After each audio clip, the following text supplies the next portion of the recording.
워렌 버핏의 버크셔 해서웨이가 옥시덴털 페트롤리엄, 그 옥시, 100억 달러를 투자한 거래 있잖아요.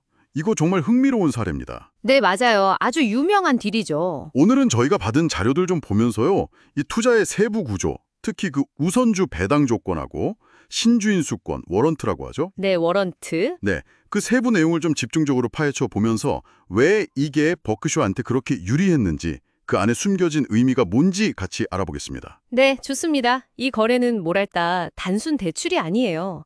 버크쇼의 그 막강한 자금력하고 시장 지위, 또 당시 아나다코 인수를 위해 자금이 절실했던 옥시의 상황, 이게 딱 맞아떨어진 결과물이거든요. 아, 그렇군요. 그래서 버크쇼는 안정적인 고수익 현금 흐름이랑 동시에 엄청난 잠재적 주가 상승 이익 기회까지 잡은 거죠. 네, 그럼 우선주 조건부터 한번 볼까요? 100억 달러 투자하고 연 8% 배당. 그러니까 연간 8억 달러 현금이 들어오는 거네요. 네, 그렇죠. 2019년 그때 금리 환경 생각하면 8%는 어우, 굉장히 높은 수준 아닌가요? 이게 어떻게 가능했을까요? 맞습니다. 아주 파격적이었죠. 그때 비슷한 신용등급 회사채 수익률이 한 4.5에서 5.5%. 그 정도 수준이었거든요. 차이가 꽤 나네요. 네, 그러니까 8%는 상당한 프리미엄이죠. 여기에는 이제 버크셔만이 가진 좀 특별한 능력이 작용했습니다. 옥시가 쉐보론하고 아나다코 인수 경쟁을 막 벌이고 있었잖아요. 네네, 치열했죠. 그때 자금이 정말 급했는데 버크셔는 이 거액을 거의 뭐 주말 동안 결정해서 바로 공급할 수 있었거든요. 와, 주말 동안요? 네. 이 속도하고 확실성, 여기에 대한 대가로 높은 수익률을 확보한 거라고 봐야죠. 배당 방식도 좀 흥미로운데요.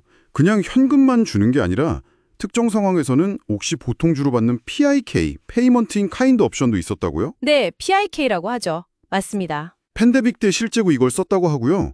이게 양쪽한테 어떤 의미였을까요? 그렇죠.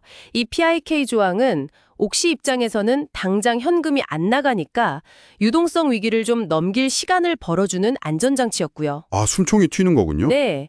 그리고 버크셔 입장에서는 주식으로 받을 때 당시 시장 가격, 그 VOAP라고 하는데 그거보다 10% 할인된 가격의 주식을 받는 이점이 있었어요. 와, 10%나요? 그것도 좋네요. 네.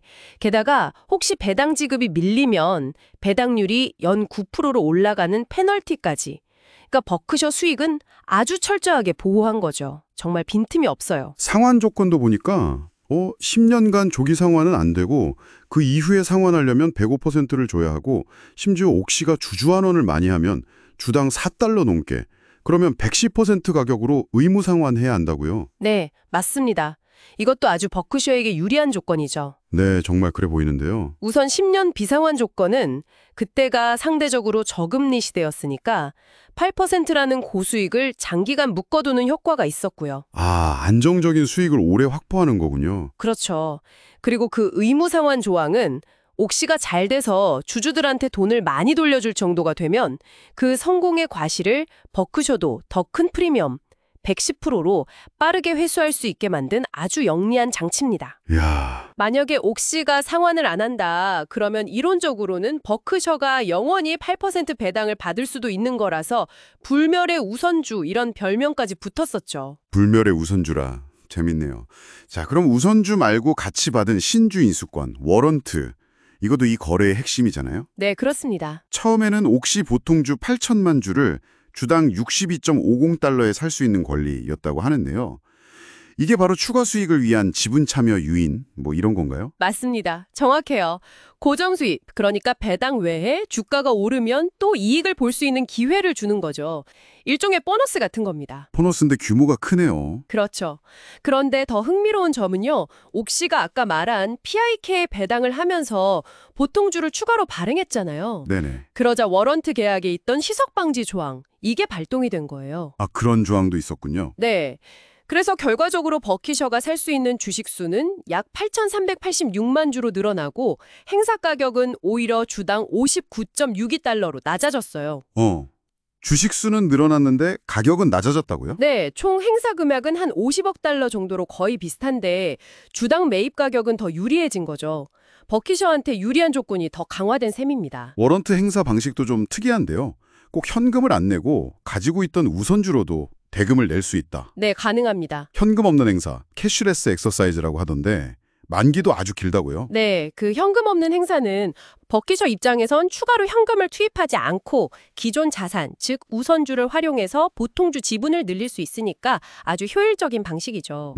그렇죠. 수십 년간 행사 기회가 열려 있는 거예요. 이야, 정말 길게 보네요. 네, 버크셔의 그 장기 투자 관점하고 딱 맞는 조건이죠. 결국 이 거래는 정리해보면 우선주로 안정적인 고수익 현금 흐름을 딱 확보하면서 동시에 워런트로 주가가 오르면 막대한 이익을 얻을 잠재력까지 가져간, 정말 잘 짜인 구조네요. 정확합니다. 하방 위험은 8% 배당으로 딱 막아놓고 상방 잠재력은 워런트로 최대한 열어둔 아주 탁월한 위험 보상 설계였죠. 네. 이런 복합적이고 유리한 조건을 얻어낼 수 있었던 건 아까도 말씀드렸지만 버크셔의 그 막대한 자금 동원력, 또 빠른 의사결정 능력, 그리고 시장에서의 명성 이런 것들 덕분입니다. 그렇죠. 아무나 할 수 있는 건 아니겠네요. 네, 당시 카라이칸 같은 비판가는 버핏이 옥시를 완전히 이용했다 이렇게 좀 격하게 표현하기도 했는데요. 그런 비판도 있었군요. 네, 근데 이게 역설적으로 보면 버크셔만이 가질 수 있는 강력한 협상력을 보여주는 사례인 거죠. 예전에 골드만삭스나 BOA 투자 때도 좀 비슷한 패턴을 보였었고요. 네. 단순히 좋은 기업을 고르는 걸 넘어서 이 투자 구조 자체를 어떻게 설계하느냐가 정말 중요하다는 걸 보여주는 것 같습니다. 네, 맞아요. 이 옥시 투자는 안정적인 현금 흐름, 즉 우선주하고 높은 자본이득 가능성, 워런트 이 두 개를 정말 정교하게 결합한 금융공학의 결정체 이렇게 볼 수 있습니다. 금융공학의 결정체, 멋진 표현이네요. 버크셔의 규모, 속도, 명성이 어떻게 남들은 갖기 힘든 독보적인 투자 기회를 만들어내는지 아주 명확히 보여주는 사례죠. 오늘 버크셔의 옥시 투자를 통해서 이 투자 구조의 중요성을 정말 실감나게 확인했습니다. 마지막으로 여러분께 이런 질문을 한번 던져보고 싶습니다. 이 거래처럼 단순히 투자 대상 기업의 펀더멘털 분석을 넘어서요. 투자 구조 자체를 깊이 이해하는 것이 여러분의 투자 결정에 과연 어떤 새로운 시각을 더해줄 수 있을까요? 한번 생각해 보시면 좋겠습니다.